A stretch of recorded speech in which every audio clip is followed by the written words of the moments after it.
Everyone, welcome to all of you in my YouTube channel. I am Chandan Yadav, your English tutor.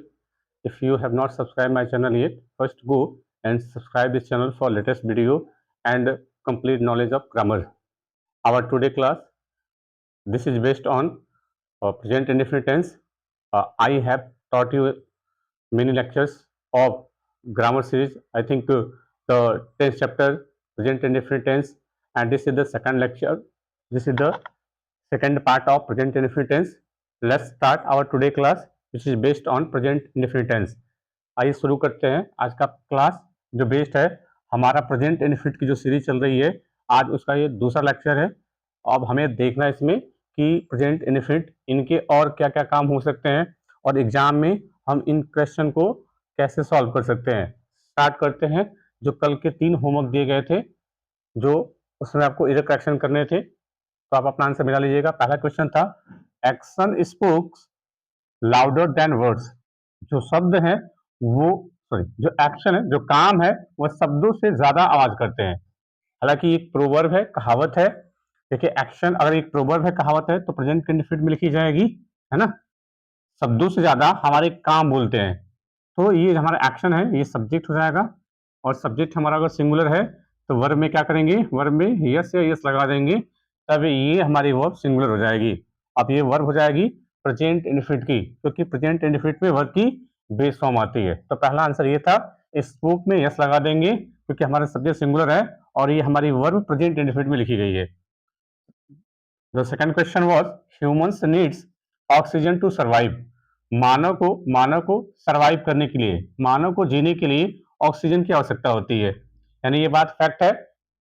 और fact चीजों को, जो चीजें scientific fact हैं उनके लिए हम टेंस प्रेजेंट का यूज करते हैं।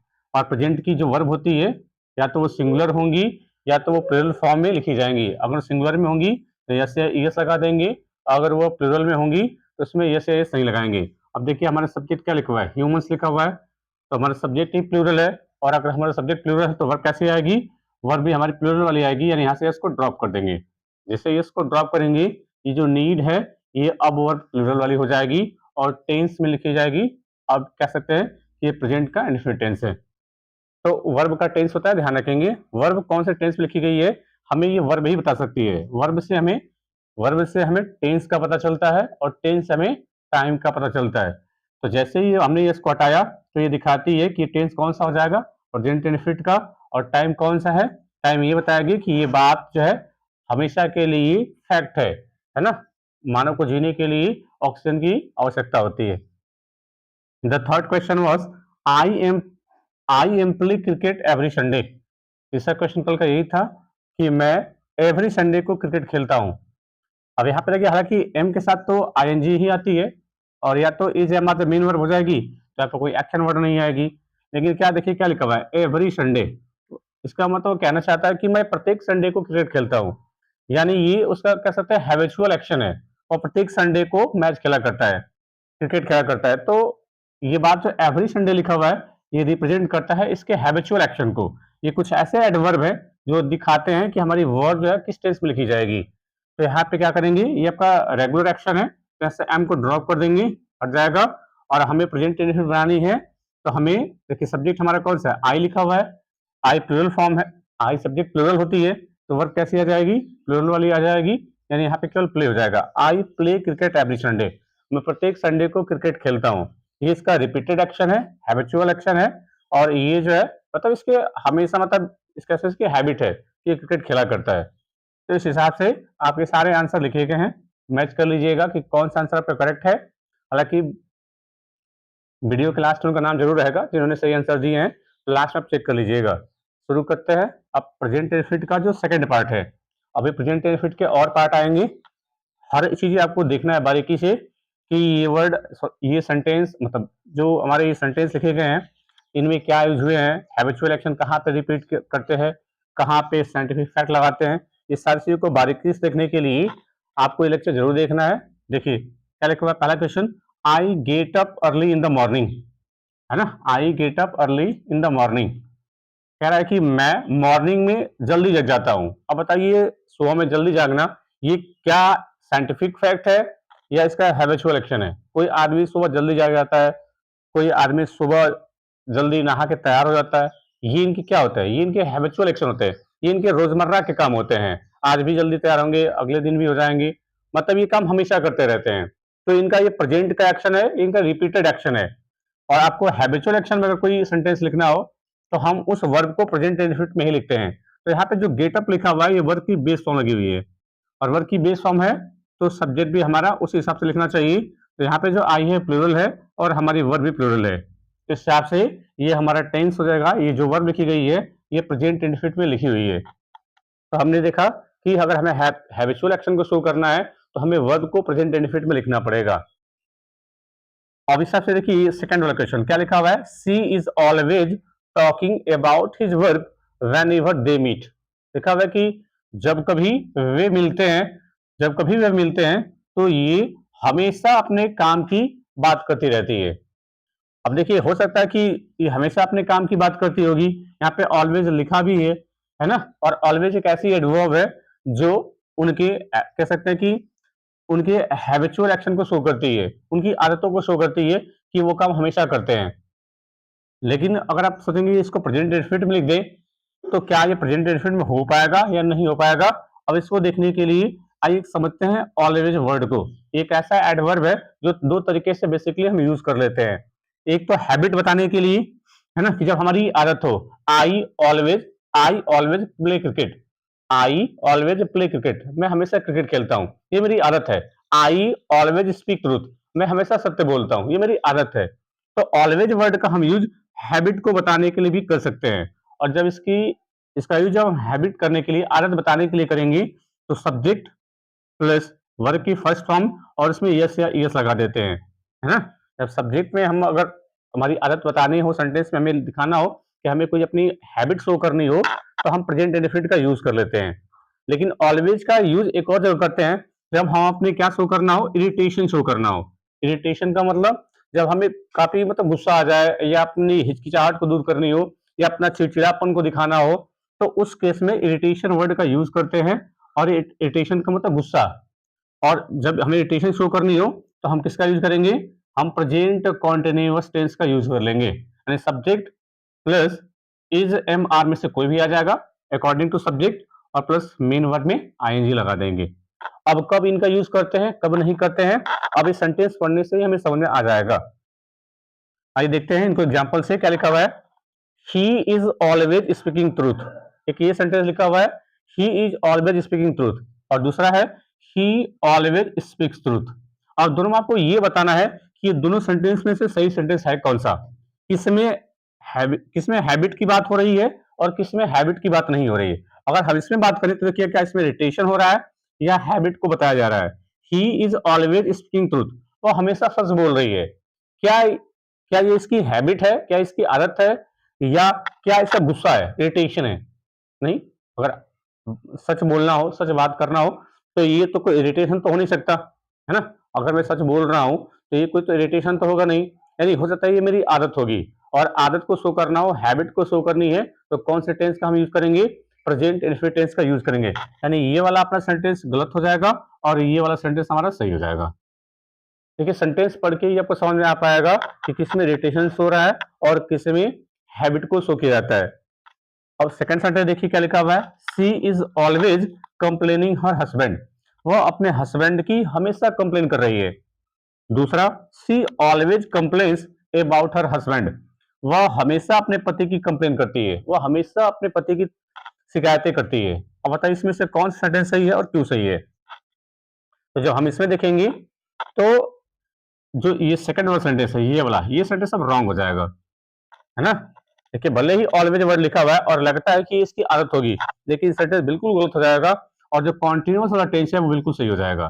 कैसे सही हो पाएगा, लिखा हुआ कि she is always complaining her husband, वो हमेशा अपने पति की कंप्लेन कर रही है, यानी उसके अंदर चिड़चिड़ापन है, उसके अंदर ये गुस्सा है कि वो अपने पति की मतलब तारीफें नहीं करती, अपने पति की कंप्लेन हमेशा कर रही है, तो ये इसका चिड़चिड़ापन है।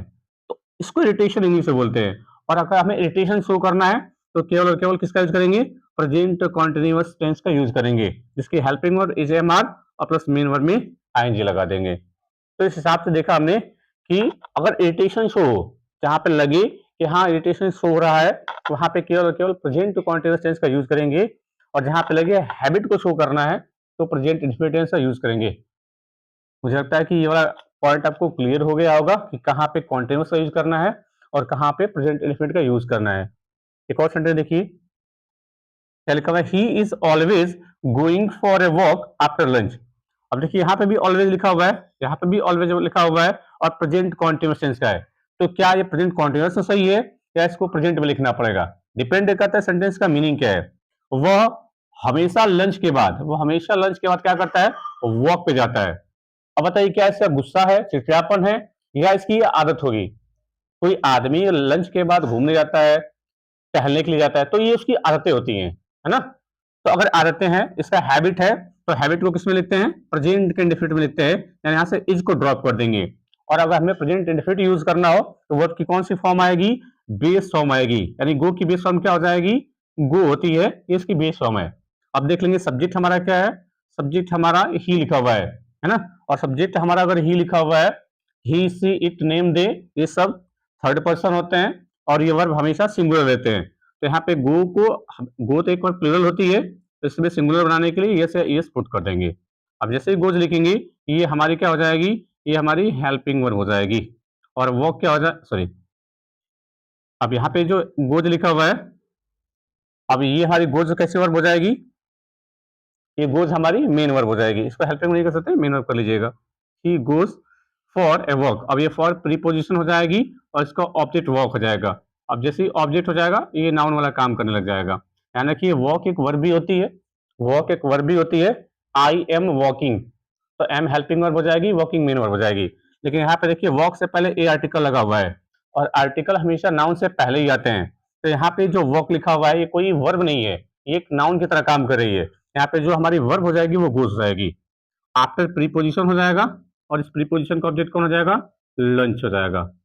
तो सेंटेंस पढ़ के हमें क्या समझ में आया कि जहां पे हमें लगे कि हैबिचुअल एक्शन, कोई हैबिट्स हो रही है, तो वर्ब को प्रेजेंट में लिखिए। लेकिन अगर लगे कि सेंटेंस में कोई इरिटेशन हो रहा है, वहां पे केवल और केवल प्रेजेंट कॉन्टिन्यूअस का यूज करेंगे। ये केवल ऑलवेज क्या है, ऑलवेज एक ऐसा वर्ड है जो दोनों टेंस में यूज कर लेते हैं हम लोग, प्रेजेंट इंडेफिनिट में भी और कॉन्टिन्यूअस में भी। आई थिंक ये सारे डाउट्स आपको क्लियर हो गए होंगे और कुछ नई इंफॉर्मेशन आपको सीखने को मिला हुआ होगा। कुछ और टाइप यूज कर लेते हैं। अब ये था हमारा किसका था, ये ऑलवेज का हमने यूज करके दिखाया आपको कि हम अपने जो हैबिचुअल एक्शन है उनको कैसे रिप्रेजेंट कर सकते हैं। ये सारे के सारे एग्जांपल जो थे वो हैबिचुअल एक्शन के थे, क्योंकि हम प्रेजेंट इंडेफिनिट में हैबिचुअल एक्शन को शो करते हैं। अब आइए देखते हैं कुछ और example. The people in ancient time believe that the sun moves around the earth. क्या मीनिंग लिखा हुआ है कि जो पीपुल थे, है ना, एंशिएंट टाइम में, यानी जो प्राचीन काल में जो लोग थे, वो विश्वास करते थे sun moves around the earth, कि जो सूर्य है वो अर्थ का चक्कर लगाता है। जब प्राचीन समय में था, जब पहले के लोग थे, वो ऐसा मानते थे कि सूर्य पृथ्वी का चक्कर लगाता रहता है। ये पहले के लोग ऐसा मानते थे। अब बताइए ये क्या कोई फैक्ट है, ये क्या कोई फैक्ट है, या ये जो यूनिवर्सल ट्रूथ है ये क्या है? तो हमने देखा है कि जो बातें सत्य हैं, जो बातें यूनिवर्सल फैक्ट है, वो हमेशा ही सत्य रहती हैं। वो पहले भी सही रही होंगी, वो चीजें आज भी सही होंगी, और आगे समय में भी वो बातें सही ही रहेंगी। जैसे एक और वर्ड देखिए यहाँ से एग्जांपल में, the sun rises in the east. जो सन राइजेज, राइज मतलब उगना, ये मेन वर्ब हो जाएगी, सन हो जाएगा सब्जेक्ट, इन हो जाएगा प्रीपोजिशन, और ईस्ट हो जाएगा इसका ऑब्जेक्ट। यानी क्या लिखा हुआ है कि सूर्य पूरब में निकलता है। सूर्य कहाँ निकलता है, पूरब में निकलता है। और बताइए ये क्या यूनिवर्सल फैक्ट है कि नहीं है? यूनिवर्सल फैक्ट का मतलब कि जो हमेशा सत्य रहे। सूर्य पहले भी पूरब में निकलता था, है ना, सूर्य पहले भी पूरब में निकलता था, आज भी निकलता है, और ऐसा नहीं है कि जो आगे वाली पीढ़ियां आएंगी तो उस समय सूर्य पश्चिम में निकलने लग जाएगा। ऐसा तो होगा नहीं। जो बातें पहले सत्य हैं वो आज भी हैं और हमेशा के लिए रहेंगी, चाहे वो इंडिया में हो, चाहे वो ऑस्ट्रेलिया में, चाहे कहीं पे भी हो, हमेशा सूर्य पूरब में ही निकलेगा। तो ये यहाँ पे जो फैक्ट है वो कह सकते हैं कि यूनिवर्सल फैक्ट है, ये सत्य बातें हैं। और सत्य बातों को कहाँ पे लिखते हैं, प्रेजेंट के इंडेफिनिट में लिखते हैं। अब यही देखिए आप ये बताइए कि ये वाले सेंटेंस में जो ये बात लिखी गई है, ये क्या यूनिवर्सल फैक्ट है कि नहीं है? तो ये बातें तो पहले थी ना, पहले हमने ये देखा कि सन जो है अर्थ का चक्कर लगाती थी, लेकिन अब क्या है, अर्थ सन का चक्कर लगाती है। The earth revolves around the sun. अब धरती यानी पृथ्वी जो है सूर्य का चक्कर लगाती है। अब ये बात बिल्कुल गलत हो गई है, तो इस केस से हम कहेंगे कि ये यूनिवर्सल फैक्ट नहीं है ना। अगर ये यूनिवर्सल फैक्ट नहीं है तो हम इसको प्रेजेंट में लिख नहीं पाएंगे, यहां से हमें वर्ब हटानी पड़ जाएगी जो प्रेजेंट में लिखी हुई है। देखिए ये केस किस में लिखा हुआ है, बिलीव लिखा हुआ है, यानी ये वर्ब की सेकंड फॉर्म है ना। अगर ये वर्ब की सेकंड फॉर्म है तो यहाँ पे वर्ब की कौन सी फॉर्म लगाएंगे, सेकंड फॉर्म लगाएंगे, क्योंकि ये बात अब फैक्ट नहीं है। इसको बोलते हैं ये यूनिवर्सल फैक्ट नहीं है। ऐसा लोग पहले अज्यूम करते थे कि सन अर्थ का चक्कर लगाती है, लेकिन अब क्या है, अर्थ सूर्य का चक्कर लगाती है, प्रूव हो चुका है, तो हम कह सकते हैं ये यूनिवर्सल फैक्ट नहीं है।